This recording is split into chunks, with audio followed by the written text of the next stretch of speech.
함께 찬양하면서 예배의 자리로 함께 나가겠습니다.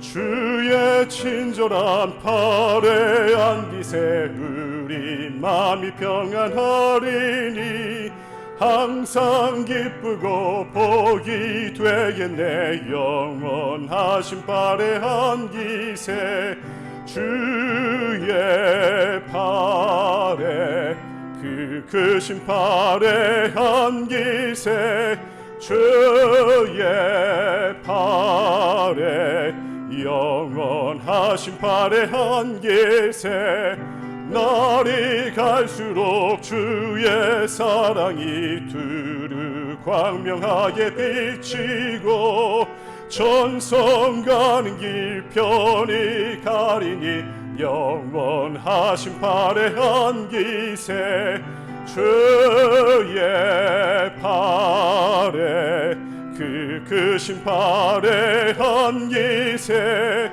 주의 팔에 영원하신 팔에 안기세 주의 보좌로 나아갈 때에 기뻐 찬미소리 외치고 겁과 두려움 없어지리니 영원하신 팔에 안기세 주의 팔에 그 크신 팔에 안기세 주의 팔에 영원하신 팔에 안기세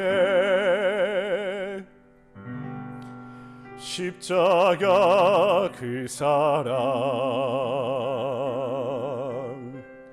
멀리 떠나서 무너진 나의 삶 속에 잊혀진 주 은혜 돌 같은 내 마음 어루만질 삶 다시 일으켜 세우신 주를 사랑합니다. 지나간 일들이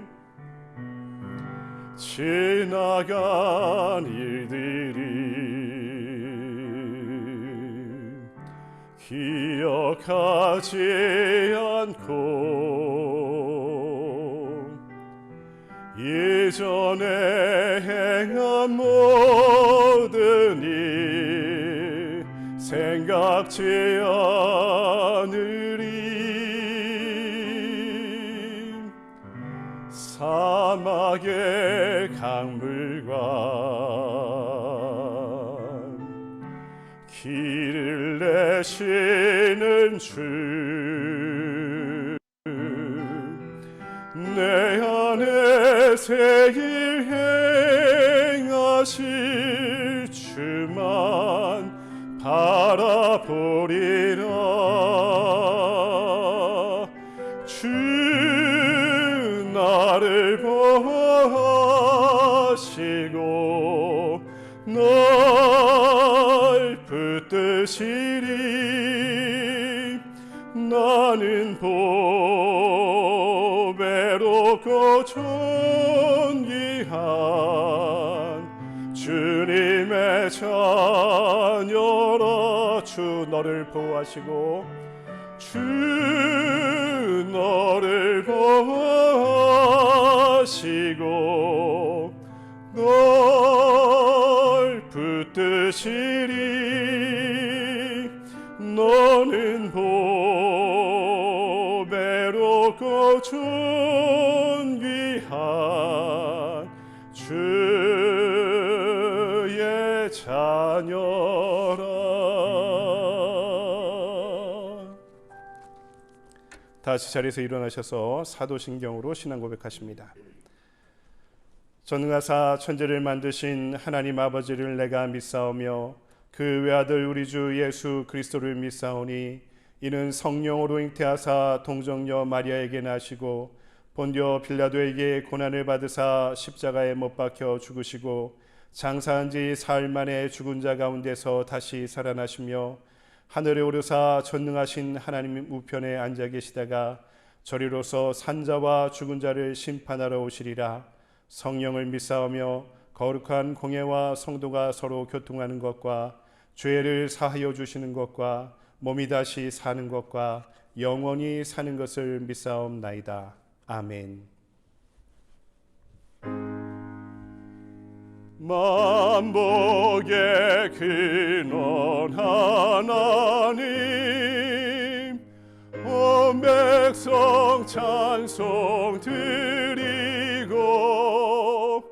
저 천사여 찬송하세 찬송 성부 성자 성령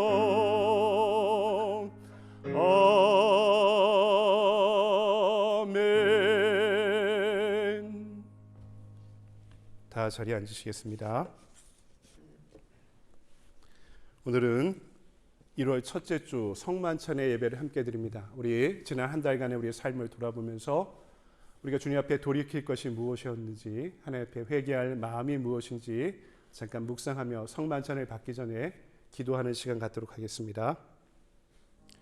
예수 그리스도를 구주로 믿고 그의 뜻에 따라 새로운 삶을 살고자 결심하는 여러분들을 이 거룩한 은혜의 자리에 초대합니다. 이전에 죄된 것들은 다 떨쳐버리고 겸손한 마음으로 성만찬의 예식에 참여하도록 하겠습니다. 우리 다 같이 앞에 화면을 보시면서 함께 회개의 기도를 드리도록 하겠습니다. 거룩하사 이 세상 만민을 심판하시는 하나님, 하나님의 뜻대로 살아야 할 우리가 말씀을 거역하고 언행 심사에 있어서 주님의 영광을 가린 죄를 회개합니다. 자비로우신 주님, 우리를 불쌍히 여기시고 예수님 십자가의 은혜로 지은 죄를 용서하여 주옵소서. 이제부터 새로운 믿음과 변화된 모습으로 하나님의 영광을 위하여 살게 하여 주옵소서. 우리를 구속하신 예수 그리스도의 이름으로 기도합니다. 아멘.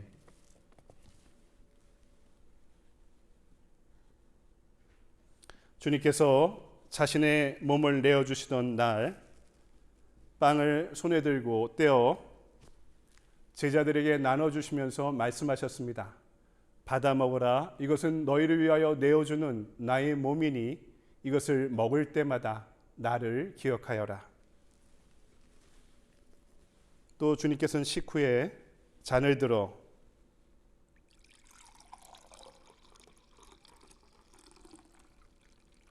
제자들에게 따라 주시면서 말씀하셨습니다. 받아 마셔라. 이것은 너희들의 죄사함을 위하여 내어주는 내 몸의 피이니 이것을 마실 때마다 나를 기억하여라. 우리 성령의 임재를 위해 함께 기도하도록 하겠습니다.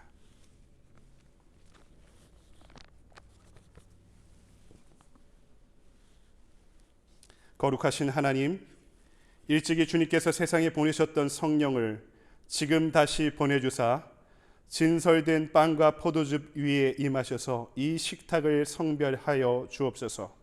또한 성령께서 여기 모인 우리 위에 함께하사 이 빵과 포도즙으로 영원한 생명의 양식이 되게 하시며 이를 먹고 마심으로 그리스도의 새로운 몸을 입어 세상을 변화시키는 능력이 되게 하여 주옵소서.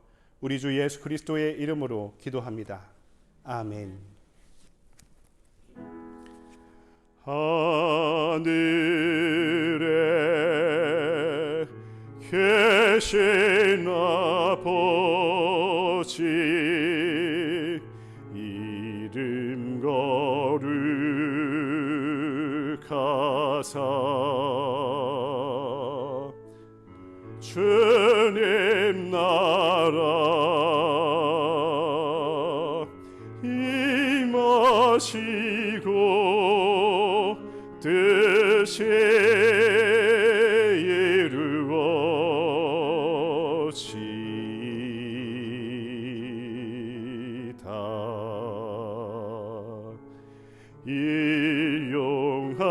양식 주시고 우리들의 큰 죄 다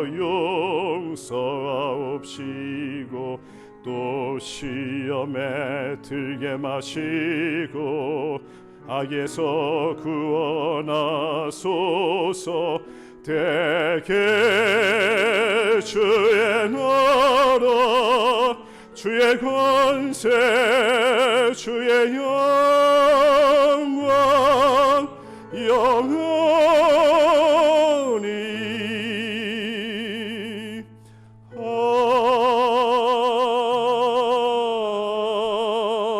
아멘.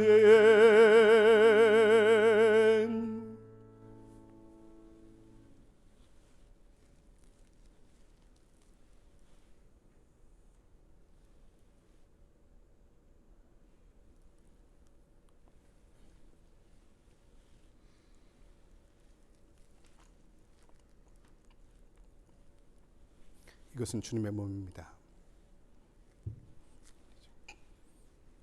This is body of Christ.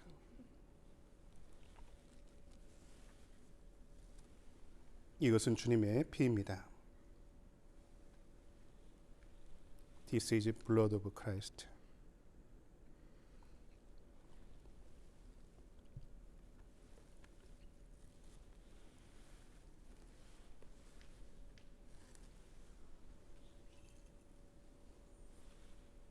앞에 줄부터 나오셔서 빵과 포도즙을 받으시고 이쪽으로 이렇게 퇴장하시면 될 것 같습니다.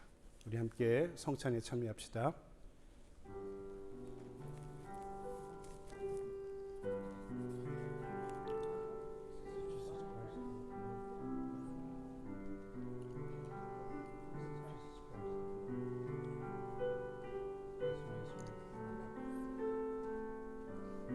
사랑하는 여러분, 이제 성만찬에 참여하며 진심으로 회개하는 사람들에게 주시는 하나님의 용서의 말씀을 들으십시오. 만일 우리가 죄가 없다고 말하면 스스로 속이고 또 진리가 우리 속에 있지 아니할 것이요 만일 우리가 우리 죄를 자백하면 그는 미쁘시고 의로사 우리 죄를 사하시며 우리를 모든 불의에서 깨끗하게 하실 것이요 나의 자녀들아 내가 이것을 너희에게 쓰면 너희로 죄를 범하지 않게 하려 함이라. 만일 누가 죄를 범하여도 아버지 앞에서 우리에게 대언자가 있으니 곧 의로우신 예수 그리스도시라. 그는 우리 죄를 위한 화목제물이니 우리만 위할 뿐 아니요 온 세상의 죄를 위하심이라. 수고하고 무거운 짐진 자들아 다 내게로 오라. 내가 너희를 쉬게 하리라. 성찬을 받으시면 우리 함께 말씀을 묵상해 주시기 바랍니다. 하나님이 세상을 이처럼 사랑하사 독생자를 주셨으니 이는 그를 믿는 자마다 멸망하지 않고 영생을 얻게 하려 하심이라. 미쁘다 모든 사람이 받을 만한 이 말이요 그리스도 예수께서 죄인을 구원하시려고 세상에 임하셨다 하였도다.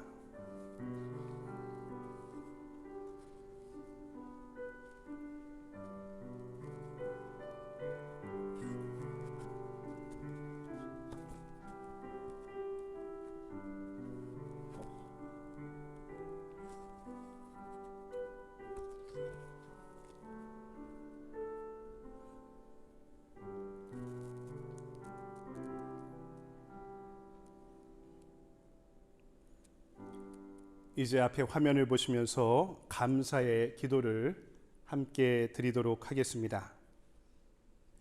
은혜와 사랑이 충만하신 하나님, 주님의 은혜로 우리를 구원하시고 생명의 양식을 주시니 감사합니다.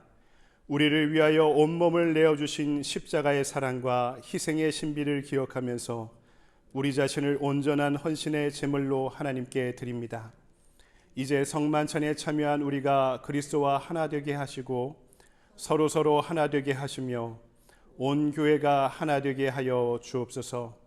이제 세상을 향해 나아가야 할 우리가 성령의 능력 안에서 전심으로 하나님과 이웃을 사랑하며 그리스도의 빛과 소금이 되게 하사 주님이 오시는 날 하나님 나라의 유업을 함께 누리게 하옵소서. 우리에게 영생의 양식을 주시는 우리 주 예수 그리스도의 이름으로 기도합니다. 아멘. 아멘. 우리 성만찬을 함께 다 마쳤습니다. 우리 교회 소식을 함께 나누는 시간인데요. 그 전에 우리 EM유스 학생들 예배드리러 들어갈 때 여러분 큰 박수로 축복해 주시기 바랍니다. 예배 잘 드리세요. 시트렐 목사님 따라서 진원이도 따라가면 되고요. 자, 교회 소식을 함께 나누도록 하겠습니다. 오늘이 2024년 신년의 첫 번째 주일이었습니다. 여러분이 예배에 참여한 여러분들을 주님의 이름으로 환영하고 축복합니다. 금년이 새로 시작되면서 좀 바뀐 게 새로 있습니다. 우리 주보도 바뀌었고요. 주보 폼도 바뀌었고, 이 컬러로 보시면 더 예쁜데 홈페이지에서 보시기 바랍니다. 오늘부터 또 주일 예배 썸네일 화면도 유튜브 상에서 바뀌게 될 예정입니다. 여러분 모든 것이 조금씩 더 좋게 바뀌어가는 금년 한 해가 되길 바라고요. 하루 한 말씀 월요일부터 금요일까지는 우리 유튜브 채널로 함께 진행하고 있고요. 토요일에는 주소도 나와 있는데요. 둘루스 오피스에서 아침 6시에 함께 예배드리고 있습니다.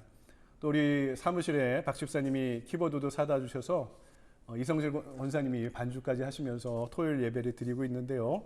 함께 토요일 기도하길 원하시는 분은 함께 참여해 주시기 바라고요. 우리 구원 세미나 오늘 예배와 친교 마치고 함께 4단계 사과를 공부하도록 하겠습니다. 우리 예배 순서 담당 한번 확인해 주시기 바라고요. 우리 2월 중순부터 섬김의 리더십 학교가 새로 개강합니다. 구원 세미나 아직 시작하지 못한 분들 함께 참여해 주시고 2단계 성장반도 2월 중순부터 시작할 계획입니다. 수요일이나 주일 중에 여러분 어느 시간이 더 편하신지 말씀해 주시면 거기에 맞춰서 반을 개설하도록 하겠습니다. 다른 내용들을 주보를 다 참고해 주시기 바라고요. 이 시간 찬송가 다 같이 일어나셔서 213장 1절 부르시면서 준비하신 예물을 하나님께 드리도록 하겠습니다. 나의 생명 드리니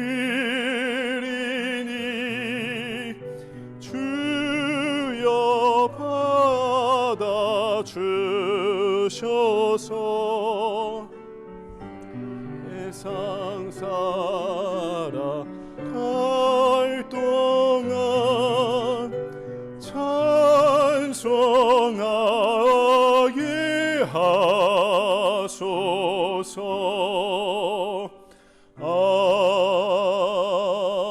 아멘. 한 해를 돌아보고 새로운 한 해를 시작하는 신년의 예배로 우리를 불러주신 은혜를 감사합니다. 돌아보니 모든 것이 주님의 은혜였습니다. 또 앞으로 우리가 살아갈 날들도 주님의 은혜임을 고백합니다. 그 감사의 마음 담아 예물 드리오니 이 예물을 온전히 흠향하시고 이 예물에 담긴 우리의 정성과 지고지순한 믿음의 가치와 주님을 향한 사랑의 고백을 함께 받아주셔서 이 모든 예물이 사용될 때 이 거룩한 제단을 통해 하나님의 의와 사랑의 나라가 확장될 수 있도록 예물을 사용하시고 예물을 받아 주시옵소서. 그리고 예물 드리는 우리를 축복할 때 날마다 우리의 신앙이 진보해 우리의 몸도 그리스도께서 기뻐 받으시는 거룩한 산제물이 되게 하실 때 그리하여 우리가 살아가는 모든 시간 깨어 주님과 동행하는 예배 시간 되게 하시고 우리가 세상을 향해 한 걸음 한 걸음 나아갈 때 우리의 손을 굳게 붙잡고 우리보다 먼저 나아가시는 주님께서 우리의 가정을, 우리의 일터를, 우리의 공동체를, 우리의 삶의 현장을 하나님의 나라로 만들어 주시옵소서. 하나님의 신년을 새롭게 각오하고 결심하며 이 자리에 나온 사랑하는 자녀들 기억할 때 육신의 질고와 질병 가운데 있는 지체들이 있지 않습니까? 천하 만물을 창조하신 예수 그리스도의 이름으로 명하노니 회복될지어다. 힘을 낼지어다. 주님 치유받고 회복될 뿐만 아니라 강건하여져서 걷고 뛰고 찬양하며 주님을 예배하는 예배자들이 되게 하여 주시옵고 믿음이 연약하여 방황할 때마다 이 거룩한 축제 예배 시간 우리의 삶의 뿌리를 주님께 다시 내리게 하여 주셔서 굳건한 믿음의 반석 위에 주님의 은혜의 생수로 우리의 삶을 채워갈 수 있도록 우리를 인도하시고 축복하여 주시옵소서. 오늘 우리의 예배와 예물을 받으시는 주님께 감사드리오며 거룩하신 주 예수 그리스도의 이름으로 기도드리옵나이다. 아멘.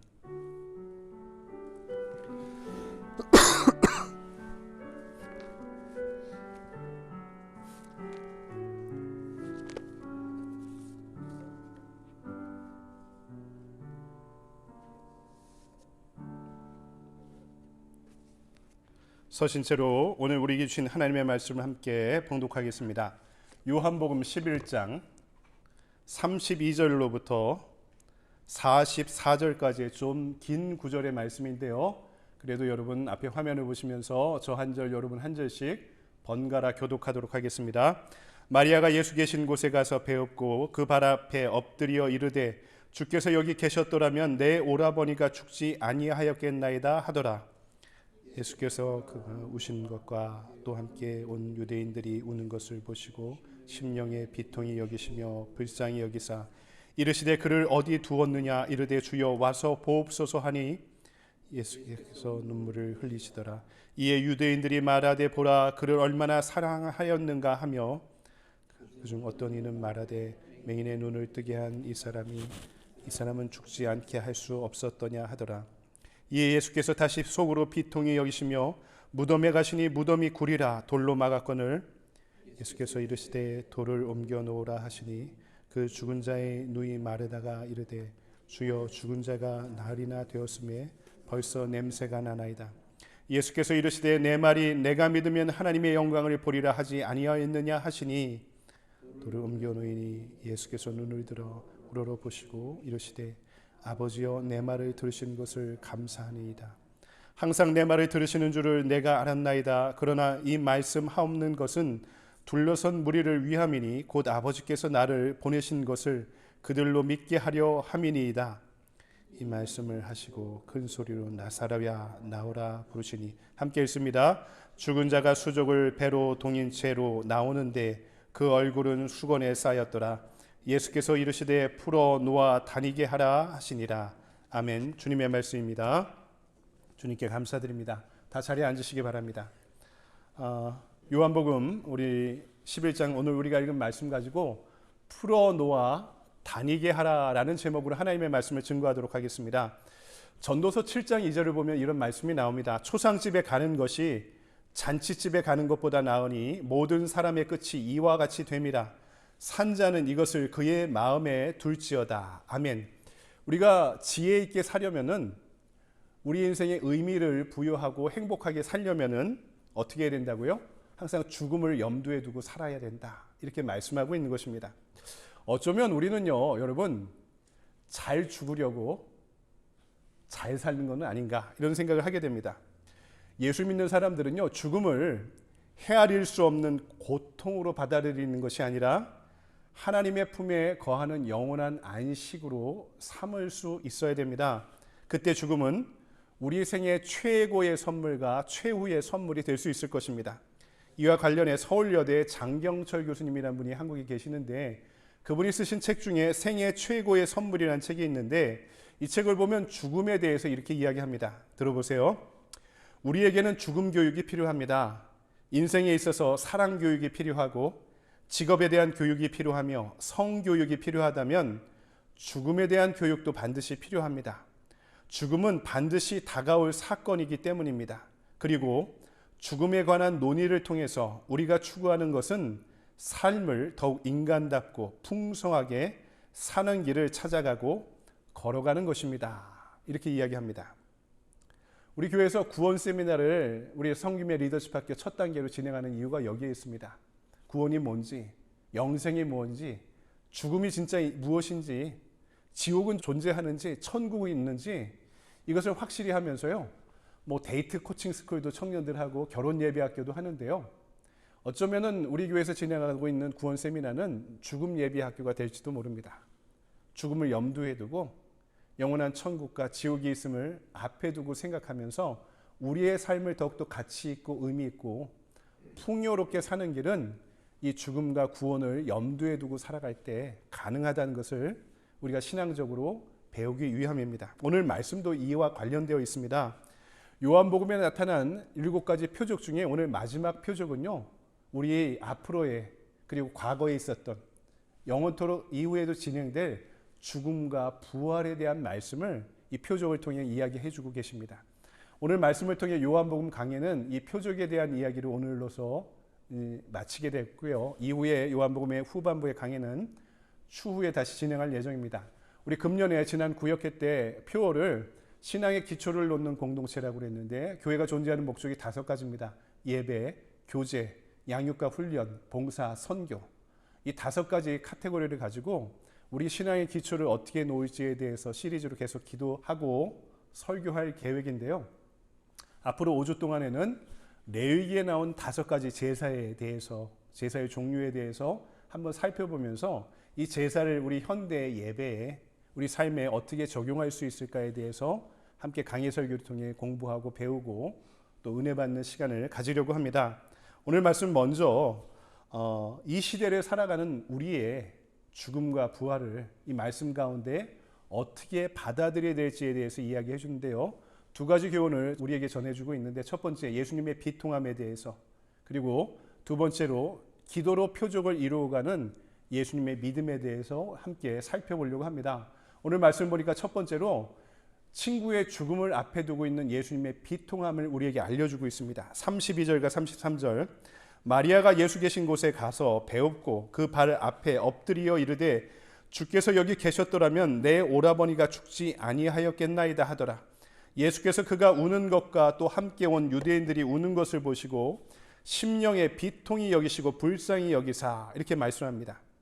마리아의 원망을 듣고 죽은 지인, 너무나 친했던 친구 나사로의 죽음을 듣고 예수님이 슬퍼하시며 비통히 여기셨다, 이렇게 말씀하고 있죠. 비통히 여기다라는 헬라어 단어의 원뜻은요, 그 안에 분노하다, 화를 내다라는 뜻도 함께 지니고 있습니다. 이게 무슨 말일까요? 왜 비통히 여기셨을까? 왜 또 화를 내시며 분노하셨을까? 앞에서 마리아와 나눈 이야기를 통해서 그 의미를 살펴볼 수 있는데요.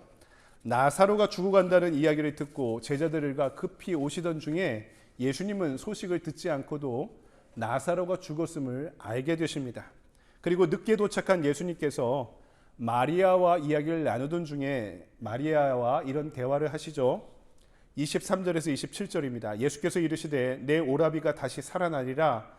마르다가 이르되 마지막 날 부활 때에는 다시 살아날 줄 내가 아나이다. 예수께서 이르시되 나는 부활이요 생명이니 나를 믿는 자는 죽어도 살겠고 무릇 살아서 나를 믿는 자는 영원히 죽지 아니하리니 이것을 내가 믿느냐. 이르되 주여 그러하여이다. 주는 그리스도시요 세상에 오시는 하나님의 아들이신 줄 내가 믿나이다. 마리아와 마르다가 죽은 자의 부활과 영생을 믿고 있음을 지금 보아 알 수 있습니다. 그런데 다시 예수님 왜 늦으셨어요? 하고 예수님의 안 계신 부재를 원망하고 있는 장면이 이어지는 것이죠. 그 이야기를 들은 유대인들도 부활을 믿지 못하는 모습을 보게 됩니다. 예수님의 비통함, 분통함, 화가 나신 모습, 이것은요, 살아가면서 사람들이 부활에 대한 믿음을 잃어버린 채 살아간 것에 대한 예수님의 안타까운 마음이었던 것입니다. 여러분, 예수님이 무엇에 대해 비통히 여기시냐면 우리의 믿음 없음에 대해서 비통히 여기신다고 말씀하고 있는 거죠. 이미 직접적인 계시의 말씀, 성경의 말씀도 우리에게 주셨고요. 성령을 통해 이 계시의 말씀 중에 가장 중요한 십자가 부활의 의미를 날마다 우리에게 깨우쳐 주고 계십니다. 그럼에도 불구하고 죽음의 현실 앞에 우리는 언제나 연약해지죠. 이게 우리의 모습인 것입니다. 그래서 주님이 베드로에게도 말씀하지 않으셨습니까? 믿음이 적은 자여 왜 의심하였느냐. 여러분, 믿음이 뭡니까? 히브리서 11장 1절 2절을 보면 이렇게 말씀하죠. 여러분이 너무나 잘 알고 있는 말씀, 믿음은 바라는 것들의 실상이요 보이지 않는 것들의 증거니 선진들이 이로써 증거를 얻었느니라. 무슨 뜻입니까? 믿음이 뭐라고요? 보이지 않는 세상에서 실체를 바라보는 안목, 보이지 않는 세상에서 무엇을 볼 수 있다는 것입니다. 보이지 않는 것들 중에서 증거를 골라낼 수 있는 안목, 이것이 믿음입니다. 그런데 우리가 가장 두려워하는 것이 있죠. 이 증거와 실체를 찾기 어려운 것이 있습니다. 이게 뭡니까? 죽음과 영생이죠. 한 번도 경험해 보지 못했기 때문에. 우리가 아직 죽지 않았지 않습니까? 그 죽음 이후에 뭐가 있을지 아직 경험해 보지 못했기 때문에 우리가 믿음을 갖는다 하면서도 특별히 이 죽음에 대해서는, 죽음 이후에 대해서는 언제나 두려워하고 불안해하는 것이 우리의 모습인 것이죠. 여러분, 그 앞에서 우리는 죽음에 압도되어 두려워하는 것이 아니라 그럴 때마다 죽음 앞에서 나의 유한함과 하나님의 무한함을 바라보면서 겸손한 인생이 되어야 됩니다. 우리가 죽음을 염두에 두는 때는 언제입니까? 여러분, 언제 죽음을 생각하나요? 몇 가지 예가 있죠.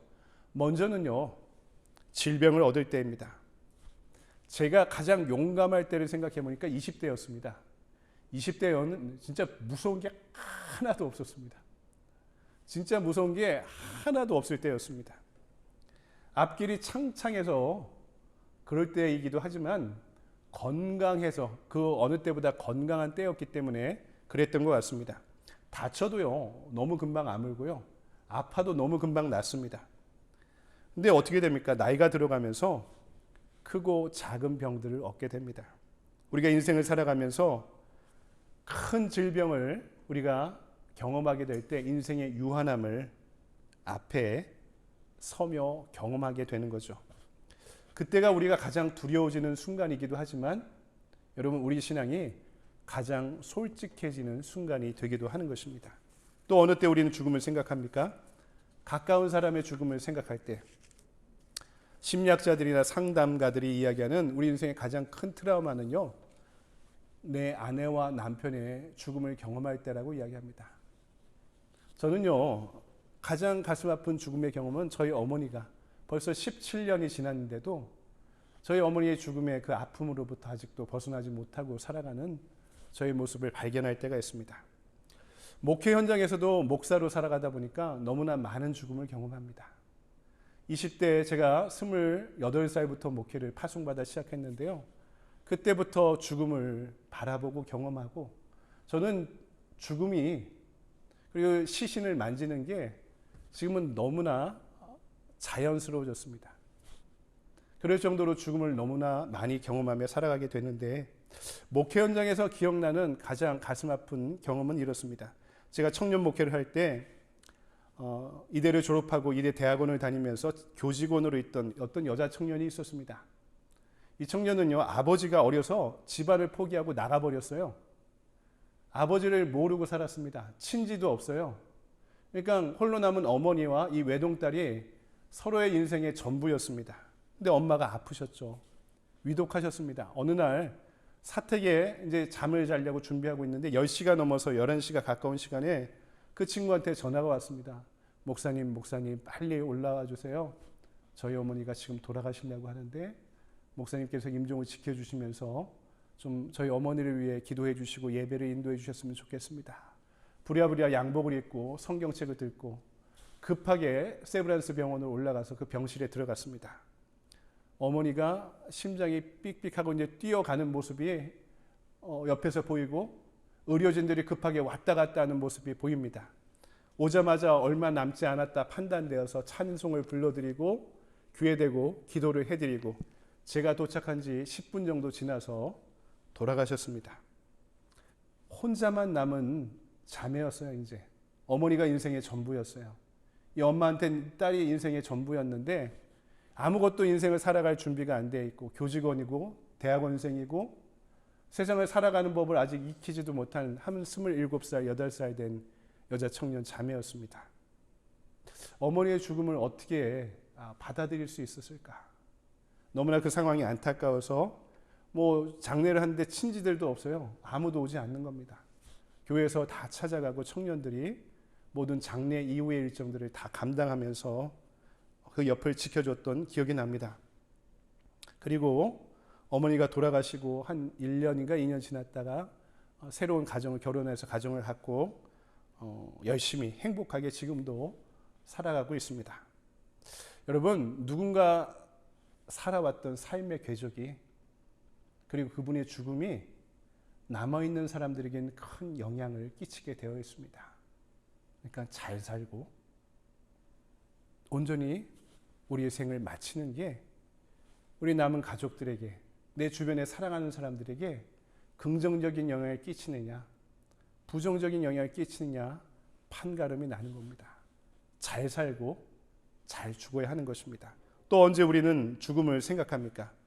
십자가를 묵상하며 그렇습니다. 결국 이 모든 죽음은 내가 죽고 그리스도로 사는 십자가 부활의 소망으로 이어지게 되는 것입니다. 우리가 육신의 죽음을 경험하기 전에 성경은 우리가 이미 죽었다, 하나님의 진노 앞에 죽었고 죄에 죽었고 율법 앞에 죽었고 그리고 다시 그리스도로 살아가는 영생에 거하게 될 것이다. 여러분, 이것이 로마서 전체의 주제입니다. 여러분, 그렇죠? 우리는요, 우리 육신의 죽음과 가까운 지인의 죽음을 경험하기 전에 이미 우리는 날마다 죽어야 됩니다. 여러분, 그 죽음을 날마다 나의 현실로 받아들이고 묵상하는 것이 십자가의 길입니다. 고린도전서 15장 31절에 바울이 이렇게 고백합니다. 형제들아, 내가 그리스도 예수 우리 주 안에서 가진 바 너희에 대한 나의 자랑을 두고 단언하노니 나는 날마다 죽노라. 아멘. 바울이 자랑을 잘 안 하잖아요. 근데 내가 자랑할 게 있는데 난 이거 너희들 앞에 단언한다. 분명하게 이야기한다. 이게 나의 자랑이다. 뭐라고요? 나는 날마다 죽는다. 육신의 죽음이 영생을 향한 문이라면은 십자가를 통한 구원의 사건은 이미 살아서 영생을 누리는 것이 무엇인지를 우리에게 가르쳐주고 있습니다. 내가 십자가 앞에서 날마다 왜 죽습니까? 바울이 또 갈라디아서 2장 20절에서 이렇게 말씀하죠. 내가 그리스도와 함께 십자가에 못 박혔나니 그런즉 이제는 내가 사는 것이 아니요 내 안에 그리스도께서 사시는 것이라. 이제 내가 육체 가운데 사는 것은 나를 사랑하사 나를 위하여 자기의 몸을 내려놓으신 하나님의 아들을 믿는 믿음 안에서 사는 것이다. 아멘. 날마다 왜 죽는다고요? 날마다 나의 죽음을 왜 경험해야 되느냐고요? 그리스도로 인해 다시 살아나기 위해. 이렇게 우리가 날마다 나는 죽고 그리스도로 살아나게 될 때 죽음은 부활의 능력 앞에 힘을 잃어버리게 될 줄 믿습니다. 오늘 말씀은 또한 기도로 이루어지는 표적을 우리에게 가르쳐주고 있죠. 38절에서 9절입니다. 이에 예수께서 다시 속으로 비통히 여기시며 무덤에 가시니 무덤이 구리라. 돌로 막았거늘 예수께서 이르시되 돌을 옮겨 놓으라 하시니 그 죽은 자의 눈이 마르다가 이르되 주여 죽은 지가 나흘이 되었음에 벌써 냄새가 나나이다. 절친인 나사로가 죽은 지 나흘 4일이 지났습니다. 그의 죽음과 부활은요, 예수님의 십자가 부활을 예표하는 예표의 사건이 됩니다. 여러분, 나사로의 죽음이 리얼리티, 현실성을 가진 이유가 뭡니까? 오늘 말씀에 나타나죠. 굴에다 시신을 매장했는데 굴에 돌을, 문을 열어보니까 어떤 냄새가 진동했다고요? 시체 썩는 냄새가 진동했다고. 고온 건조한 지역에 시신이 금방 부패한 겁니다. 그러니까 죽은 게 분명한 것이죠. 죽은 시신이 되어서 무기물이 되어가는, 생명이 무기물이 되어가고 있는 순간이었습니다. 옛날에 한국에서 시골 같은 집에서 장례 치를 때 어떻게 합니까? 병풍을 세워놓고 병풍 뒤에 관을 놓고 땅에 묻을 때까지 그 시신을 며칠씩 보관하잖아요. 그러니까 어떻게 됩니까? 냄새가 진동을 하니까 향을 계속 피운 겁니다. 시신 썩는 냄새를 지독한 향 냄새로 덮기 위해서 향을 피운 거죠. 이게 죽음의 생물학적인 현실입니다. 지금 나사로가 보여주는 현실인 것이죠. 이에 대한 예수님의 반응을 보십시오. 예수님이 그 시신이 안치된 무덤의 입구를 옮기게 하십니다. 그리고 무엇이라 하십니까? 41절과 2절. 돌을 옮겨놓으니 예수께서 눈을 들어 우러러 보시고 이르시되 아버지여 내 말을 들으신 것을 감사하나이다.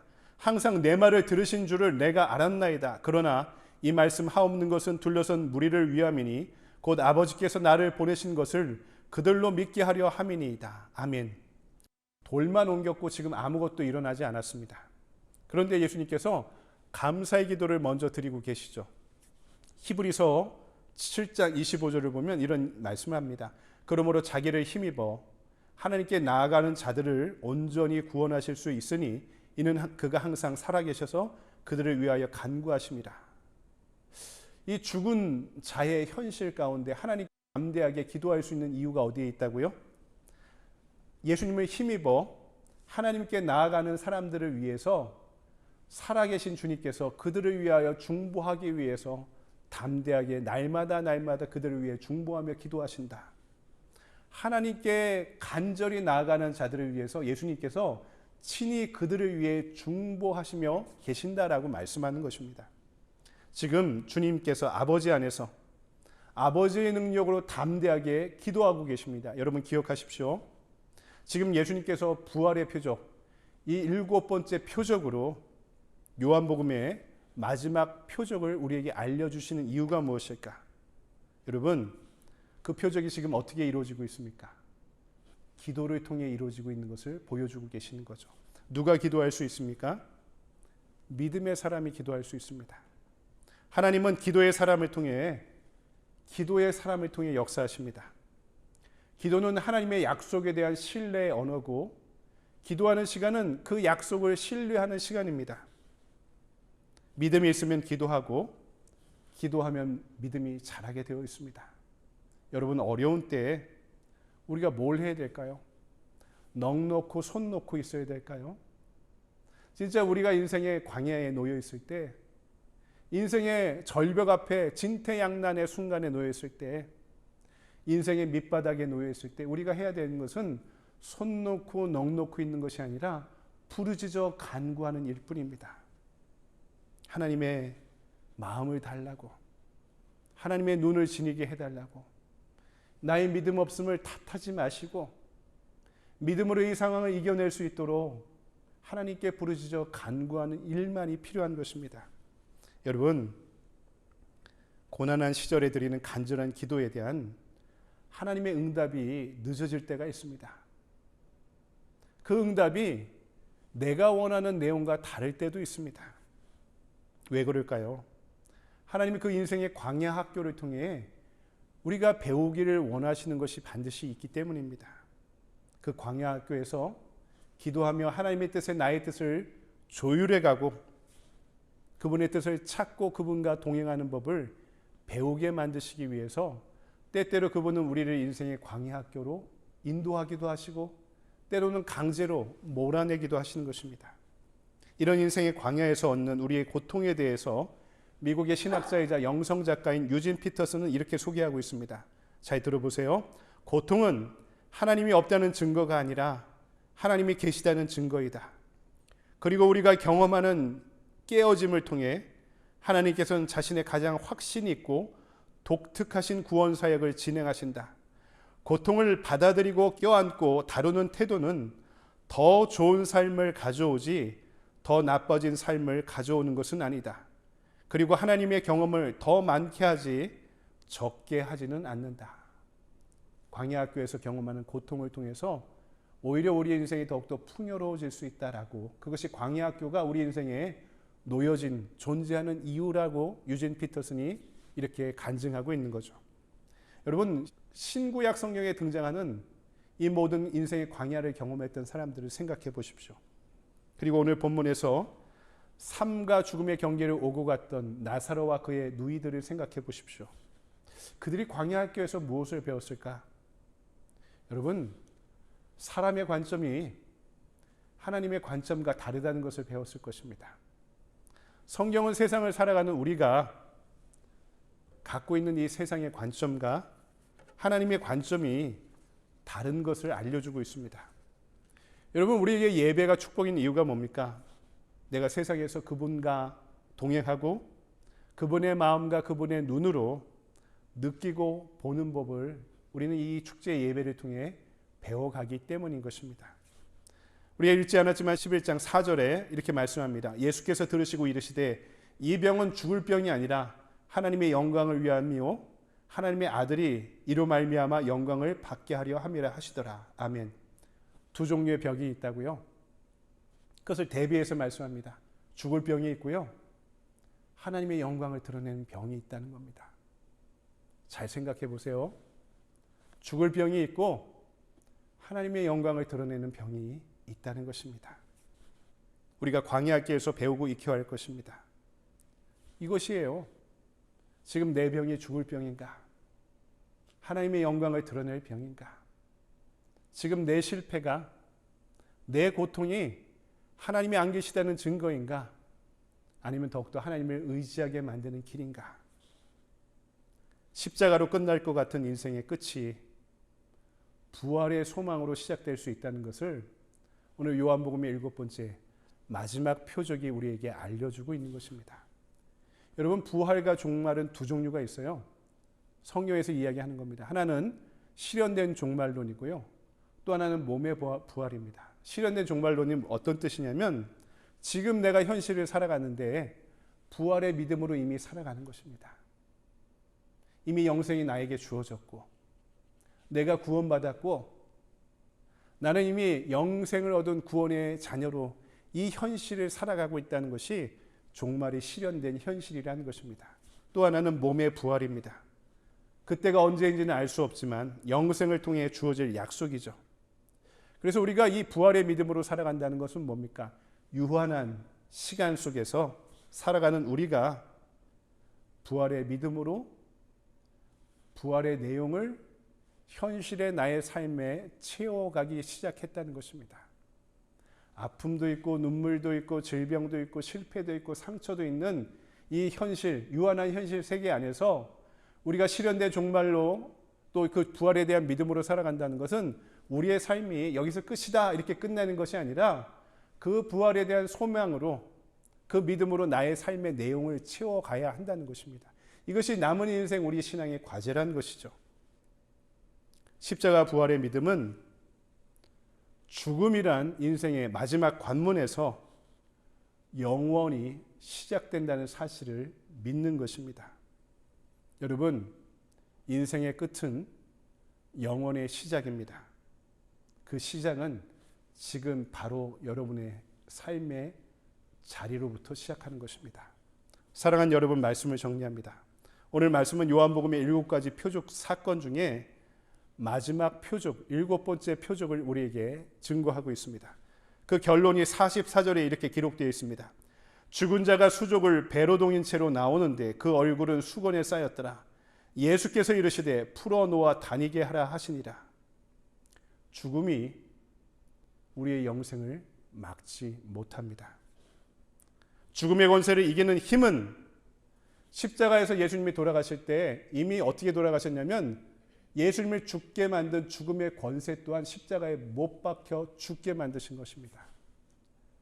우리를 지배하고 있는 사단 마귀의 권세 또한 예수님의 죽음과 함께 십자가에 달려 죽게 만드신 것입니다. 그리고 예수님만이 부활하셨다는 것은 더 이상 그분을 믿는 믿음 안에서 사망도 사단도 우리에게 영향을 끼치지 못하는 승리하는 인생으로 우리를 부르신 증거가 된 것입니다. 여러분, 이제 우리는 우리 자신을 풀어놓아야 됩니다. 풀어놓아 다니게 하라. 내 지난날, 나의 과거, 상처, 질병, 안 좋은 트라우마와 경험들, 실패, 이 과거로부터 나를 자유롭게 풀어놓아야 됩니다. 그리고 다가올 미래의 죽음이란 위협과 불안 앞에 다가올 미래의 불안 앞에 압도되지 말고 그 미래로부터도 나를 자유롭게 풀어놓아야 됩니다. 그렇게 죽음 앞에서도 자유로운 부활의 소망과 믿음으로 하나님과 당당히 동행할 수 있는 저와 여러분의 인생이 되기를 주님의 이름으로 간절히 축원드립니다. 기도하겠습니다. 주님, 나사로에게 또 그의 식구와 지인들에게 명령하셨습니다. 풀어놓아 다니게 하라.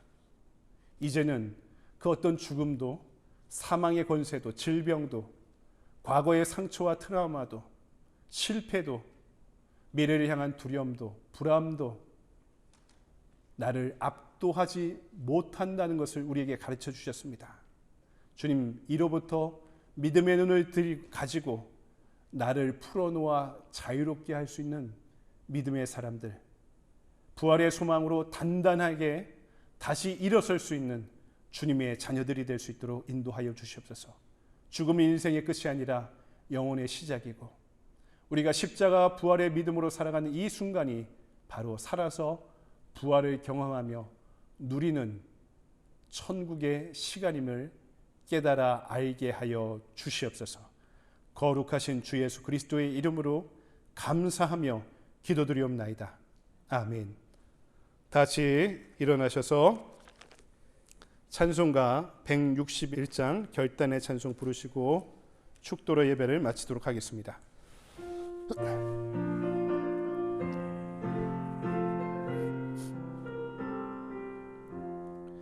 할렐루야, 우리 예수 부활 승천하셨네. 세상 사람 찬양하니 천사와 답하도다. 그저 예수 부활하사 사망 권세 이겼네. 그저 예수 부활하사 사망 권세 이겼네.